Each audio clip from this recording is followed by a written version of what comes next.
Alright guys, what's up? My name is Cheryl Wayne. I work primarily on television reality shows, competition shows especially. So I've done Invitational and Project Runway are kind of my main squeeze-ish. I'll wait till everybody gets in here. We've done it sometimes too. We work on the place where they shot something. Oh, you did? Yeah. We'll talk all about it.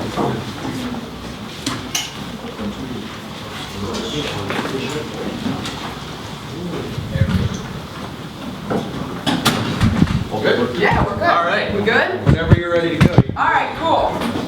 Hi, everybody. My name is Cheryl Wayne. I am a producer. I work primarily on reality shows, competition shows especially. I supervise the field on those shows, so I'm always on set every day.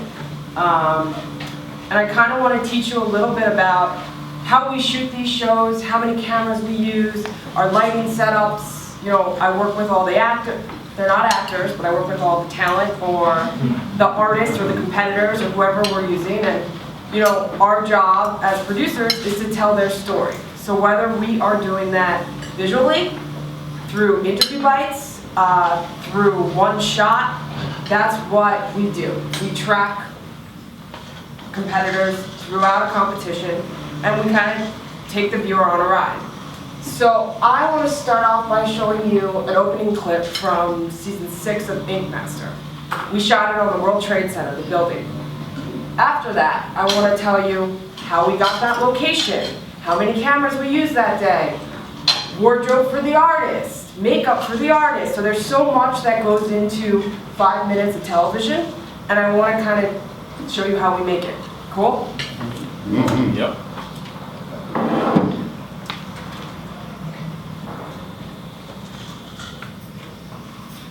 All right.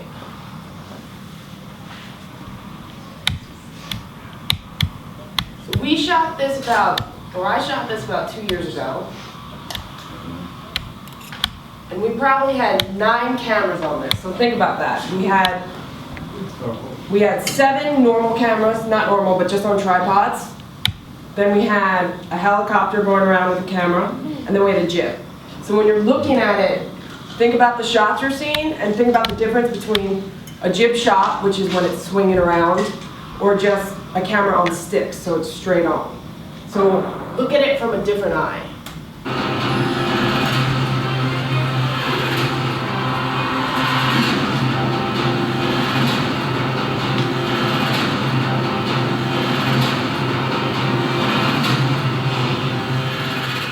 Welcome. We are standing in front of One World Trade Center. It is now the tallest building in the United States. America was built by workers constantly striving to master their craft. You now have a chance to do the same. Historically, the art of tattooing has been passed down by dedicated masters, teaching apprentices everything they know. Each of you is coming into this competition with either your master or your former apprentice. I'm the master here. He's the apprentice. There's no way that Tyler can beat me in the competition. He's never going to get any better than me. You want to beat the person who taught you. You want to take everything that they've taught you and surpass them. But this competition isn't just about proving you're superior to your master or your apprentice. To win the title of Ink Master, you must defeat every artist in this competition. The last artist standing will receive $100,000 and a feature in Ink magazine. One of the most controversial eliminations in Ink Master history occurred during season 3. That artist is back to try to claim the title. Just in that first clip, there's a lot going on. So we were in pre-production to get that shot for 3 months before we even shot anything. We had to cast 18 artists. We had to write the script that Dave Navarro was speaking with. We had to lock the World Trade Center location. We had to get all their wardrobe together. We had to book all our camera operators, all our producers, all our lighting guys, all our audio guys. So just to make that, there's a lot of pieces of the puzzle. So I kind of want to start talking about, you know, what goes into a big shoot like this. Cool? So, do you guys have any questions? Go. It's just, I've had this question like all my life, Yeah. watching kind of shows. How do you specifically pick the artists? So there's a big casting process. We have about 1,000 applicants, and we hire a casting company who narrows it down to about 50. That's based on skill, because this is a competition show, so we need them to be at a certain caliber, or else the show doesn't work. If they have skill, and if they have a big personality, that is a go, because we're making television, you can't be boring. And that's something we tell the artists before they even get there. You have to bring it. Like, this is your career, this is your passion on the line. You have to act like that. We're not asking them to be actors, but again, you don't want to watch someone talking like this. It's about that big energy. So when you're making your film, you're directing the performance out of that actor. You're making sure they're hitting the cues you need them to hit to make your project successful. So the casting process, we narrow it down then to about 30. We have a team of probably 4. I work with the executive producers to do that. And then we pitch 30 people to the network. Then the network looks at the cast and they say, we need X amount of females. We need, the experienced old guy. We need the young gun vet. Because this is a house competition show, you want to set yourself up for a diverse cast. Because you don't want to watch 18 white people, 18 black people, 18 young people. You want to mix, because there is an artist or a character out there for everybody, and you want to root. Our goal is to make sure, you might love me or you might hate me, but that's what we want. We want the audience to, get behind someone or hate someone, and that's what makes them engaged. So that's how the casting process works, and it's, but we also have to do background checks, and they have to sign all these release forms, and because it's a house show, we have to do a psych evaluation. So sometimes we have a cast, they don't pass psych, they don't pass background, they drop out last minute. So that's why we pitch 30 people, because out of those 18 artists, 6 will fall out. So we need 6 backups to be ready to go at any time. Like, I've called 2 artists the night before shooting and was like, we're putting you on plane right now. So you just never know what's going to happen up until that first day. Until they're walking out, literally anything can happen. And that's, as a field producer, in the field you have to be prepared for that. Locations fall out. Artists or cast members don't show up. And you have to kind of roll with the punches. So that's how the casting process works. And it's long, because we have to do so much paperwork. And there's also, we put them all on tape. So if you don't pop, you're not getting on the show. So you can tell right away if someone pops or not. And that's, it's instincts. You can kind of see, again, do they bore you or not? Are they compelling? Do they have a good backstory? Do they emotionally get you engaged? So you're always looking for those things when you're dealing with real people, but also when you're in scripted too, you want a character, you want them to be watchable. That's, I think, the biggest thing. What's the incentive for people to want to be on a show like this other than for like superficial reasons? That's a good question. So it's free advertising. So if you're a tattoo artist, or if you're a designer, or if you're a chef, you have a trade. So you might be opening up a restaurant, opening up a tattoo shop. You're trying to get your line off the ground. You get an hour of television every single week to the world, being like, pick me. So that's one of the reasons. Some people just want to be on TV because they're crazy. Or, there's $100,000 on the line, money. Or people they're bored. Let's say we've had people on Ink Master who are at the top of their field, and they're like, I've done everything, so now I want to compete and see if I could, be the best at my craft. So there's a whole lot of reasons why people want to be on TV, but like docu-soaps, like Housewives, let's say. There's the people who want to just be famous, and there are also people who, like Bethany Frankel, for example. She has now an empire, which she built through that show. No one knew who she was before she went on that show. She built the Skinny Girl line, and now she's a multi-millionaire. So it gives you a platform to get yourself out there, and that's why a lot of people utilize it. So I know there are a lot of different types of producers. Like I see a lot of times in the Yes. credits afterwards, there's like half of the people have the word producer in their title. Exactly. And I know you said field producer, but like you were also saying how you specifically craft their story and like convey that to the audience. I mean, like obviously there are some producers that are creatively involved and some producers that are in no way creatively involved. But like as a producer on something that's a little bit smaller than a reality TV show, like is the producer supposed to be creatively involved or like doing only logistics? Like obviously it's different for something on that scale, but on something that we would be working on.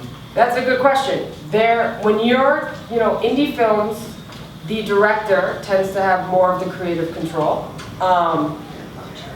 than the producer. A lot of times the producer is doing more of the logistical work, like locking the locations, like, making sure the paperwork's done, making sure they're raising money for the indie films.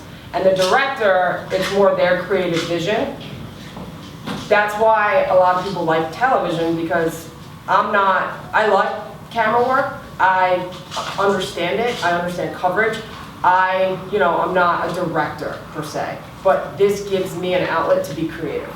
So that's why I like working in TV, especially reality TV, because and there is a lot of different producers though on this show. So I run the creative department, so I run the story team. So we do all their interviews. We direct their scene work. We're watching them emotionally. So if someone's about to spin, we're the first one on it. I work with the director and I'm like, point a camera that way. We also have a challenge team who, puts on the challenges or locks those locations. So there's a lot of different types of producers across the scale. Some producers deal with the money. That's a line producer. Some producers deal with post. That's a post producer. So yeah, there's a lot of different things. On a smaller film though, in my experience, and I'm not as knowledgeable on films, to be honest, but the director tends to have that creative control. Good? Yeah? All right, cool. But let's talk a little bit about story, how we're making the story on this show. We are conducting interviews, and those interviews could last hours. And we're asking them about everything that is going on in their personal life and also in the competition. And so our job is to make people feel very comfortable, and that's something that you guys would be doing with your actors. If you're putting someone on camera, you need them to feel like it's a very comfortable environment, that they could, act the way they need to perform, and that they feel good. So in the interview room, that's a big thing with producers. We need to get a connection with them. You connect with them based on, energy, based on flow. We're always adapting because every single person is different. So you could have a cast of 8 people. They're all different. They all have different needs. They all need to be spoken to differently. They all react differently to direction. And so that's really our job. So if I'm interviewing 6 different artists or just 6 different cast members, my approach for each one is very different. But it's your job to kind of learn your actors, know them well, spend time with them off set, spend time with them not talking the script. You want to get a personal relationship going with them just so they trust you. And if they don't trust their director or their producer, they're not going to perform as well, because people get in their own head, and that's normal. That's human nature. So you have to break down that wall. That's kind of your job as a leader or the person dealing with the actors or contestants, and it's always the same. That's how people are, and you do that by taking a walk, or grabbing a coffee with them, finding out their interests, finding out their background, finding out what makes them tick. Because sometimes they're going to come to set in a really bad mood, but you still have to shoot. You can't just push your production because someone's in a bad mood. You have to figure out how to get them back to the headspace you need them to be in. Does that make sense? Cool. Any questions? Yeah. How do you make sure, do you try to make sure that they get equal coverage for each of their stories, or do some people wind up being more interesting than if you just? Yeah, cover it's a lot is based on how much they give to us. And we tell them that at the beginning. If the artists are gonna, or the contestants are giving you a lot, which means they don't care about the cameras. They're emoting. They are upset if they lose a challenge, visibly. They are pumped. You know, their stories are gonna be bigger. If you just sit there like a bump on the log, we're not gonna cover you. And then, you know, that's kinda on you, because people they freeze up when the camera comes, or they say, you know, I wanna protect my story. I only wanna tell this amount, but that doesn't give us as much to work with in the edit. And so it makes it more difficult for us to actually tell your story, and a lot of times you hit the cutting room floor. Especially at the beginning, there's 18 of them. We have to introduce all 18 of them. Not everyone's gonna get airtime. And also because it's competition, the further you make it, the more airtime you get, because by the end there's only 5 people left. But that's a great question. So I always tell them before they step on the set, it's how much you give to us, that's it. And so that's another thing though, why they have to feel comfortable to emote in this environment. Question? Did I answer it? Maybe it's a little bit more creative than what you were used to working with, but like, for what you were saying with like how an interview could last hours, just because you want to have enough to make that 30-second soundbite in the edit, does that only apply to like reality TV, or does that also apply to like for a documentary where you're asking them pointed questions? Does that also where you want to like get everything? Yes, documentary. So reality television is based on documentary film. So it's the same concept. You're taking real people and you're following their story. So yes, you wanna, and sometimes what happens is your story changes in the edit. As a field producer, I think something is phenomenal. There's a storyline I'm choosing, but I'm also have a relationship with the talent. So I'm seeing it from a different eye. When that gets back to the edit, the story might change. What I thought was the A story has now become the C story. But if I only covered what I thought was the A story in the interview, we wouldn't have the other interview bites to cover what then post thought. So you really have to ask about everything, because, you know, you could have hours and hours of footage and you don't know what you're gonna play until you watch it all down. And that's in a documentary as well. And that's why sometimes in documentaries, you interview throughout, but at the end you do a big sit down because you know you missed this or you didn't cover this properly. And also you want to take your time with it, because I think I know someone, I think I know where this interview's going, and it could go in a totally opposite direction, hour 5. And you're like, I didn't even know, I've been sitting across from people and I didn't even know that that was even, you know, something that was there. And then you're like, whoa, okay. So interviews have to they have to be that long. And also energy is a big thing. So if you're, you know, you have to make sure their energy stays high, and they could be like talking like this for a little bit, and you can let it slide because you want to listen to what they're saying. It's all about listening. And then you have to then go back in and be like, can you say that again? Like, you know, like this. So you're gonna get exactly what they're gonna say, and you say, oh. Sometimes you want to repackage, because on TV, TV or documentary, you know, you don't want to have them speaking for TV. They lose their personalities that way, they lose their story, and they sound like soundbite machines. So that's what we try to avoid. But sometimes they're rambling on, or they're not making, you know, a conducive sentence that could be used on TV. So I'll listen to exactly what they're saying. I'm like, that's fantastic information. Can you say it a little bit like this? I'm not changing your words. I'm just asking you to say it again. Just because we want to give the edit options. That's our job. As a field producer, my job is to bring back every single piece of footage and every storyline to the edit, and then for them to finish off the show. And if I'm not getting my shots or I'm not getting my story, then there's a problem. So that's like my big goal. Yeah. Do these interviews take place during the same day as the challenges, or do you have them separate days? Great question. It all depends. So on some shows, they do something called OTS, which is on the fly. So that would be like right after this, I would run out there, they'd set up one camera, and they'd be like, how'd you feel talking to the high school students? And I'd be like, it was awesome, this and that, because I'm in the moment. But the look of it is a little shoddy, because it's on the fly, so it's not as pristine. It's not sit down, I'm standing up. It's usually from here up, it's a medium shot. So that's one device that some shows use, and usually that's when you don't have as much money or as big of a budget, because you're just trying to get it as you go. On Project Runway, per se, during the challenge, we will interview the contestants.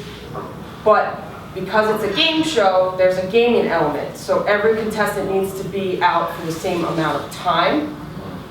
So to avoid that, other shows like Egg Master just do one interview day. So we're asking about things that happened last week.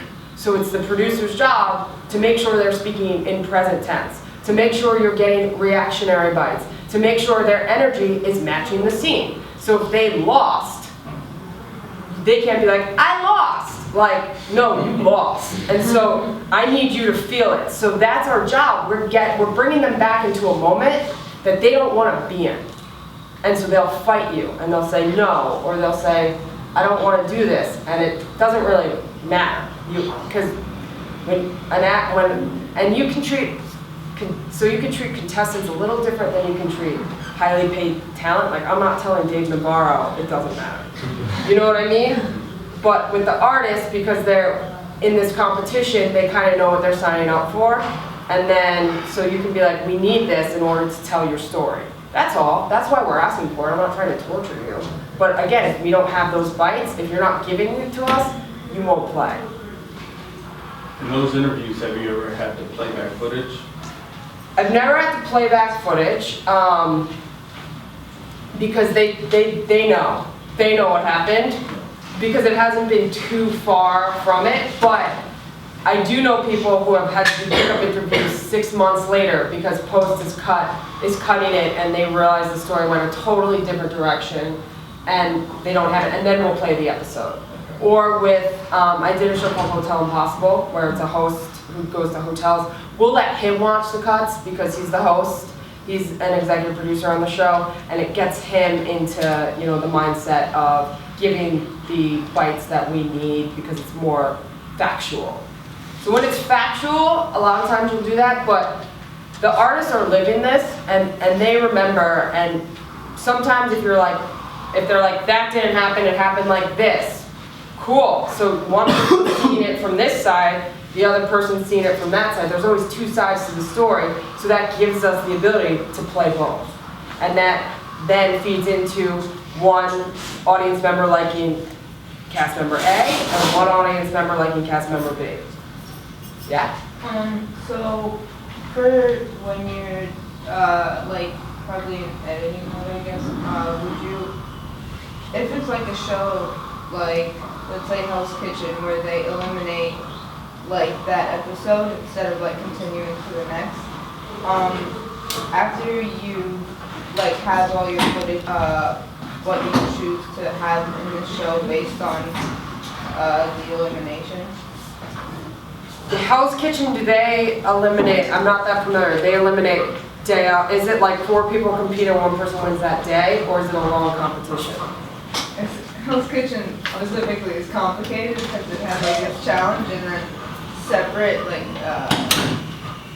it's like half show for like a challenge and then half show for like a dinner at night. So okay. But at the end of the episode they usually eliminate one or like save one, whatever. But it's like in that episode and it doesn't say like, oh, vote for who you think should stay, and then they drift it to the next episode. That, I would say, gets done in the edit. On most of these shows, if you're not turning around really quickly, they have time to like breathe with the footage. And then, I write episode breakdowns from the field, and I write what I think how the story should go. It always changes, and that's just kind of how it is, because we're just seeing it from a different eye, or because there's 18 contestants and 9 cameras, and that means, but 18 mics are going, we just don't hear everything.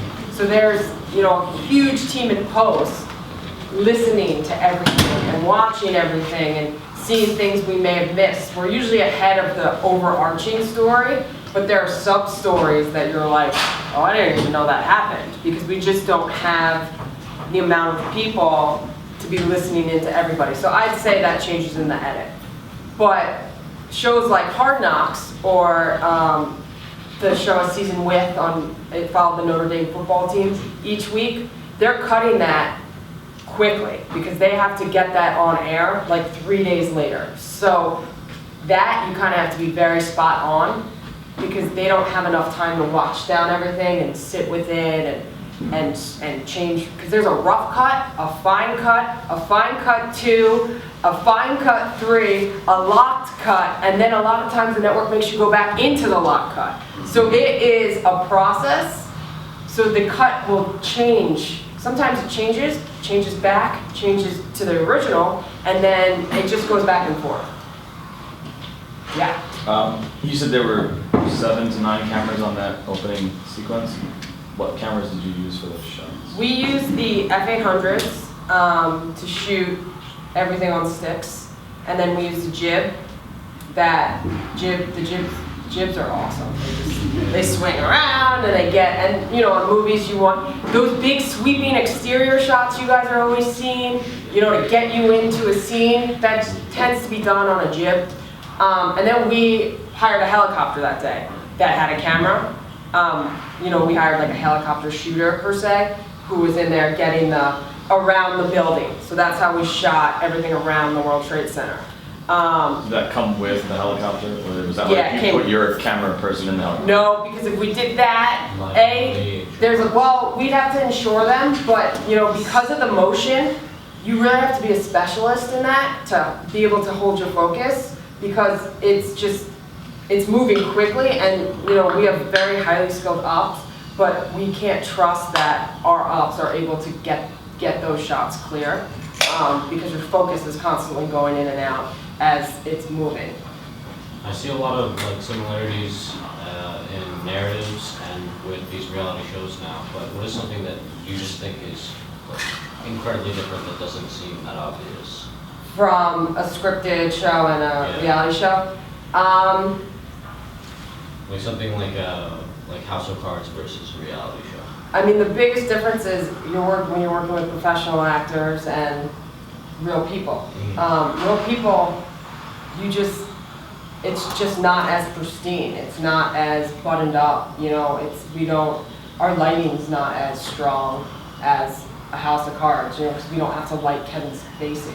We can light the average Joe. So we don't have to take that time, and we move much quicker because we only have 3 days to shoot an episode, and we're moving while they might take 2 days to shoot one scene to make sure it's right and it's perfect and it's the director's vision and they're getting every single piece, while we're just moving with it, because real people don't stop.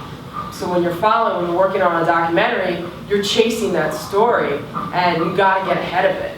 Because if you don't get ahead of it, I need to know, or I try to know, if you're going to a big event tomorrow, because we gotta clear that before, or we can't just walk in with cameras, it's illegal.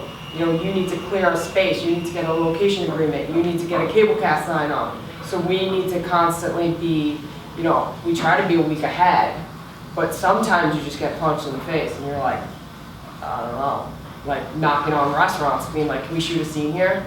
And sometimes they'll say yes, and sometimes they'll say no, and then you have to take it to the street. So it's like on a scripted show, they have that. They have a set. Everything's ready. It's ready to go.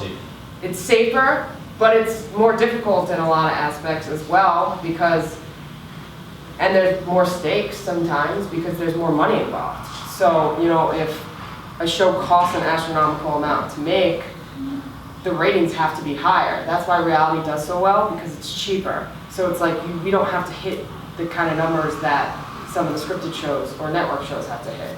Does that make sense? Yeah. So I heard you mention it takes 3 days to shoot an episode. Mm-hmm. How hard is that? Because, I mean, considering this is a 3-day, 72-hour film festival, It's hard.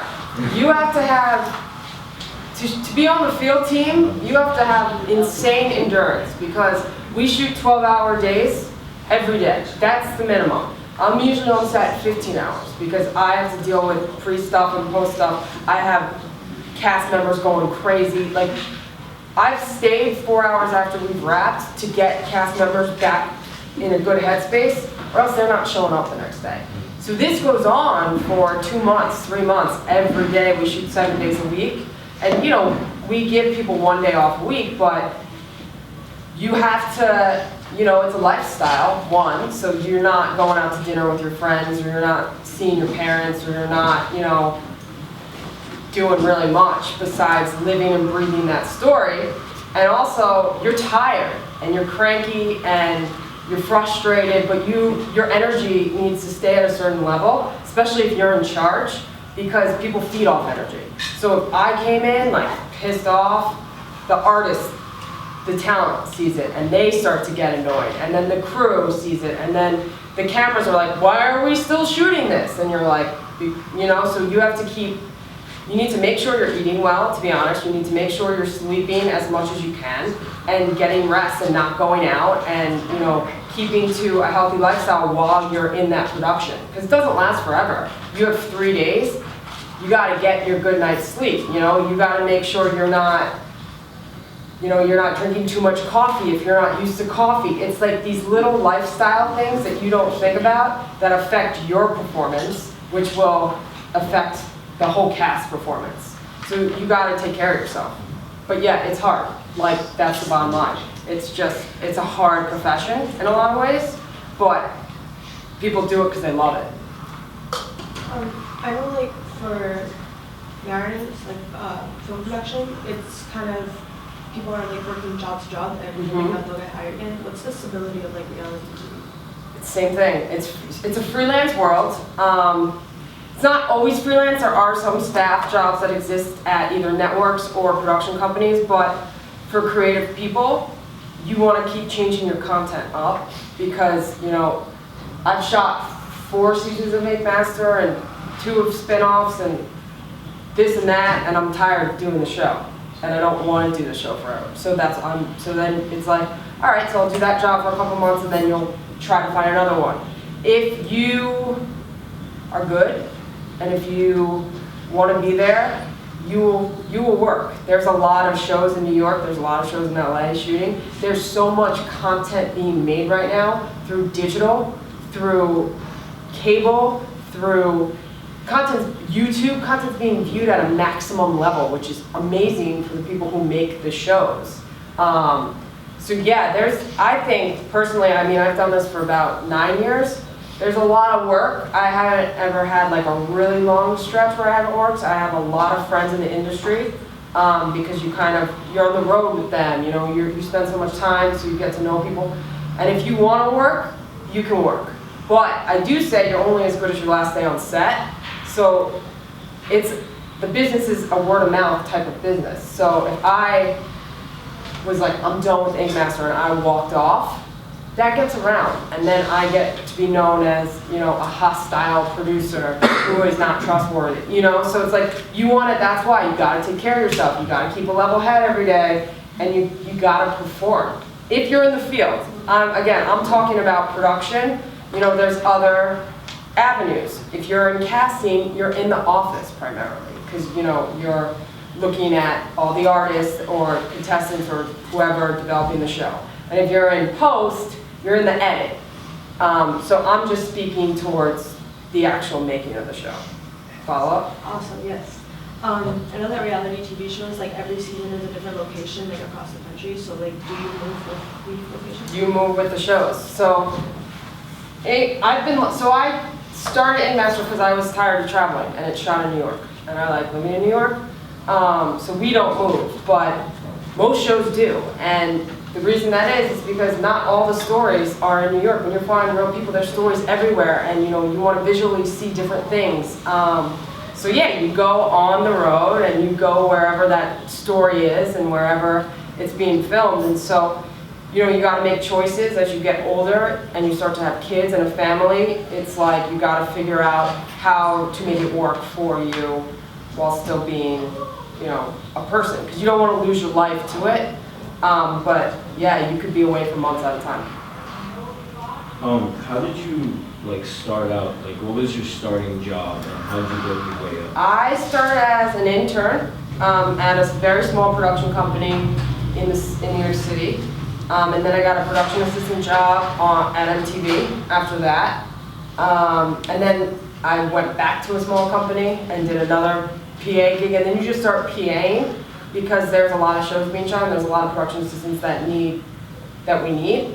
And then I decided I wanted to do more stories, so I started talking to people who did story, and then they would bring you on. And because there's a lot of positions, people are always looking for hungry people. So my advice to people is just get out there and try to get a PA.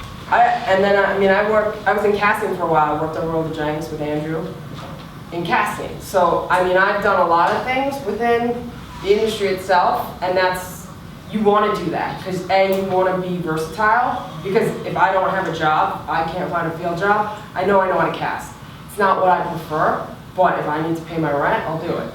You know what I mean? So you want to learn as much as you can. You want to talk to as many people on set who will talk to you without, you know, being annoying. It's instincts, it's feeling it out. People want to teach. We love teaching. We want good people coming up, you know? There's a lot of people who don't really want to be there, and it's like, well, we're great, we'll replace you. So you gotta just be eager and like ready to kind of get in there, because as much as you can learn like in a classroom, you're not really learning until you're on a set, because you know, you make a lot of mistakes. You might have a 3-shot and you're like, man, I should have just did a single. You don't know that until you watch your footage back. Or you might say, you might have pointed your camera that way and the sun was blaring in and you didn't have the monitors to kind of see it at that time, and then you watch it in post and you'll know to set it up that way. But you just, that's stuff that comes with time. And like what I love is when producers are like, hey, can I go to post and watch down my interviews? Yes, because you know, you see all the mistakes you made in the chair. We could still cut something out of it. Didn't mean you did a bad job, but you can always get better. Technology's always changing, creative's always changing, formats are always changing, so it's a learning curve that never stops. So the more you're ready to just learn, the better it is. I know you were saying like you have to help people like get their headspace sometimes. Mm-hmm. So is there like a social worker or a therapist on set, or is that the That's us. That's us. Like a lot of the jobs, sometimes you're just dealing with people's emotional baggage. So you have to like people. Like I don't mind it because they're human. They're human beings, and like, you know, and they're bringing something to the table, and you know, it's hard. Like what we're doing is hard, but what they're doing, they're putting themselves out there for the world to see. In scripted as well, you're putting yourself on the line. So we have to understand that, and we have to humanize them sometimes when they're acting like animals, because they will, and just kind of go with it and be like, I understand like what's wrong. What do I need to do to make you feel better? You know, and sometimes there's nothing you can do. They just need time. So then you have to make a decision. All right, let's give them an hour, which means your production loses an hour of shooting. So how are you going to make up that time? What's getting cut? So that's the kind of stuff you're thinking ahead. So as you're having that conversation, you're empathizing with them, but then you're also thinking about the next steps within the show you need to make, or the movie you want to make. Because we just don't have all the resources in the world. You only have 3 days. So if you're not getting what you need from your actor, maybe the scene's just not working. Maybe the content is just not right. Make a script change. Try something new. Get a coffee. Take a break. Shoot inside, not outside. Maybe it's too public for them. I don't, you know, it's all different types of things, but that's why you need to know, like, we know Dave Navarro so well now that like we know what he needs when he needs a minute, because he's the star of the show. We don't have a show without him. So like, if he's not going out there, we're all on hold. But that's okay, because he's delivering when he delivers. So you have to though, and you can't push too hard. But then there comes a time where you have to then make a decision like, all right, I need to have an adult conversation with this person and let them know there's no show if they don't kind of get there. But that's like your last, I think that's like the last thing you have to do. What's the turnout when you have to give those type of talks to people? They usually work, because most of them are contract based. Most of them want to do a good job, they're just having an off day. Or sometimes if they don't work, you just have to pick it up the next day. You have to figure out where to fit in that time call that Dave refused to do yesterday. Or you have to figure out how to reshoot the challenge intro. That's why there's so many cameras, and you could, so like if Dave was like, I'm not, well, Dave has to be there, but if like one of the judges didn't show up, it would be okay because we have singles, so we could just have him out there by himself and just shoot a single of him saying what he needs to say. It's not ideal, you're not getting the same reactions out of the cast, but you have to just work around it. Because you always have to show that he's there, but you don't have to cut to the wide shot. Yeah. So what are some like there's obviously, you've been talking about reality or documentary, but what about like a 3-day shoot or like a run and gun is like a possibility for that? But like what about a shorter shoot that's for narrative, it's something that's scripted, that has to go a certain way, but that you have to do in such a short amount of time? You need to plan. You need to be ready. You have that script, you break it down. So where every scene is being shot, you know what location, you know your props, you know what actors need to be there, you know when you're breaking for meal, you know your company moves, like you need to, that's why you have a really good AD, which is an assistant director, and that's their role. They break down that script and they make sure that everything is in place for the director to get his shot. And you know, you guys are probably not gonna have ADs, so you need to break down your script, you know, and know what needs to be done, and that's why pre-production is essential. You can't just pick up a camera and film, you know? It's just not, even like hair and makeup, you need to schedule out hair and makeup because your talent needs to be camera ready at call time. So that means you need to have them earlier, but if you're shooting later, that hair and makeup artist might go into overtime, so you need to figure out how to stagger them. Like there's so much that goes into it, and it can be done if pre-production is done right. So it's good to, you know, be very organized for that, and also know your script. And have backup locations, because the location's gonna fall out, always. Or have a backup operator that you can call, because an operator might get the flu. Like, you hope that stuff doesn't happen, but you need to be prepared for it happening, or else you're not gonna have anything, you know? But it always gets made, somehow it always gets made. So I really do believe like you could get it made, you'll be tired, and it might not go, like you might visualize all these shots looking a certain way, but then it rains, so you don't get your steady cam walking shot. Something has to get sacrificed. Or you pick it up day 3, when you see, like if you have to sacrifice a shot day 1, you see if you can work that in day 3. You see what I'm saying? So it's a puzzle, it's a jigsaw puzzle. You should have a board with all, and you should have cards. And each scene should be on an index card. And then you should put them out, how you're shooting them, so you can visually see it. And then sometimes you just move them around. That's how we post shows, you know? And so, those boards change constantly. Any other questions? Yeah. So I'm just wondering, how is the relationship between pre-production, production, and post-production? Like, I know there's different teams. Yes. And how do, I guess, disagreements or conflicts work out? What's the communication? It's best when everyone's on the same page. Pre-production and production tends to be fine. It's usually the field team and post team sometimes has some conflict because sometimes, like, because in pre-production, a lot of times the field team is doing their own pre-production because you want to kind of pre-produce your shoot before you go out. With post, though, like, there's a hurricane and we're supposed to be shooting outside and, you know, we didn't get our shot and post complains to it, they don't know that there was that happened, or they don't know that the actor had a complete fit and just walked off set, so like we didn't get everything we needed to get. That's why you have to communicate with them and let them know like what happened on set.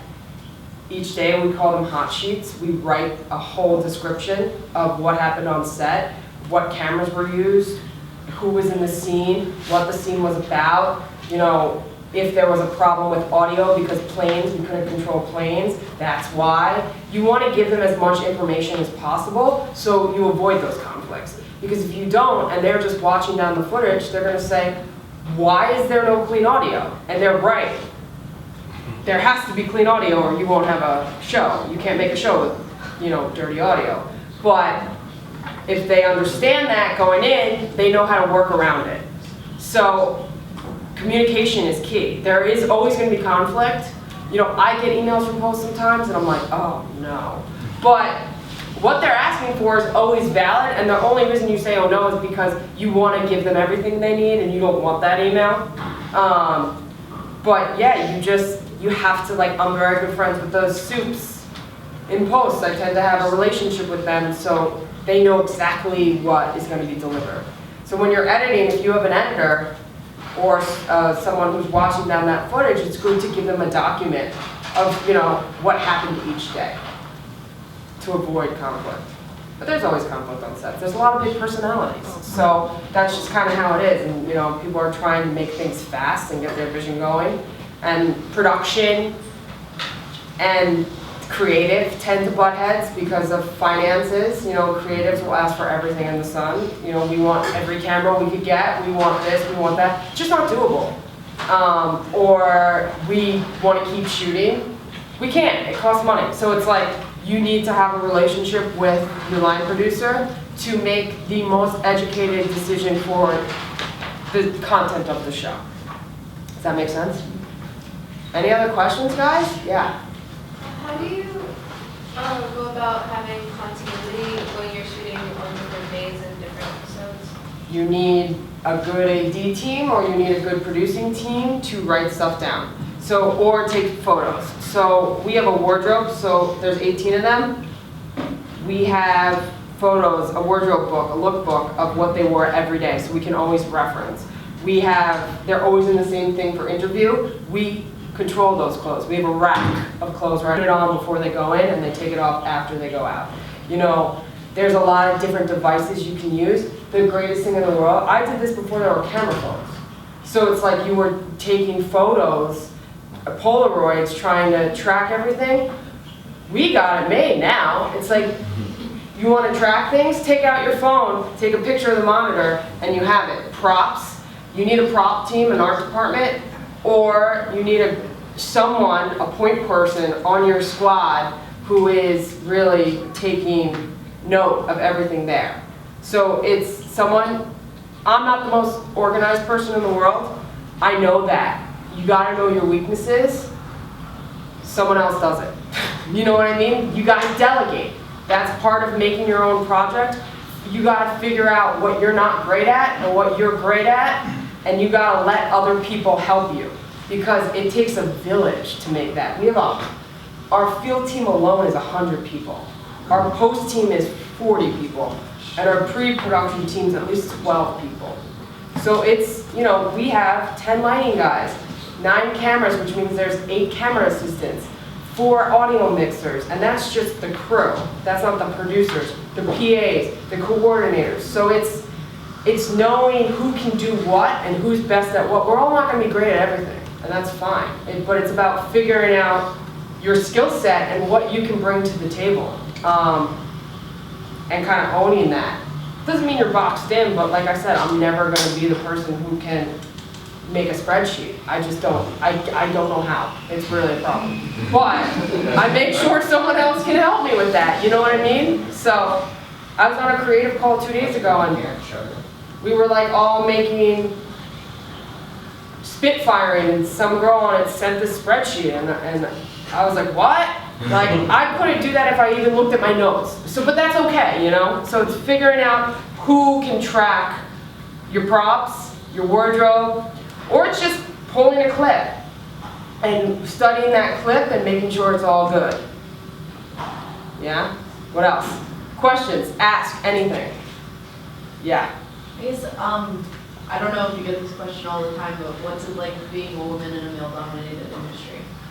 You know what? I don't think about it that much, because I think if you let that kind of, I'm a woman, there's a lot of females, especially a lot of female producers, not as much on a crew, but like if I'm directing a camera crew, which I do sometimes, I am the only girl, but I'm just like, I'm just getting my shots. It's not about this guy not listening to me.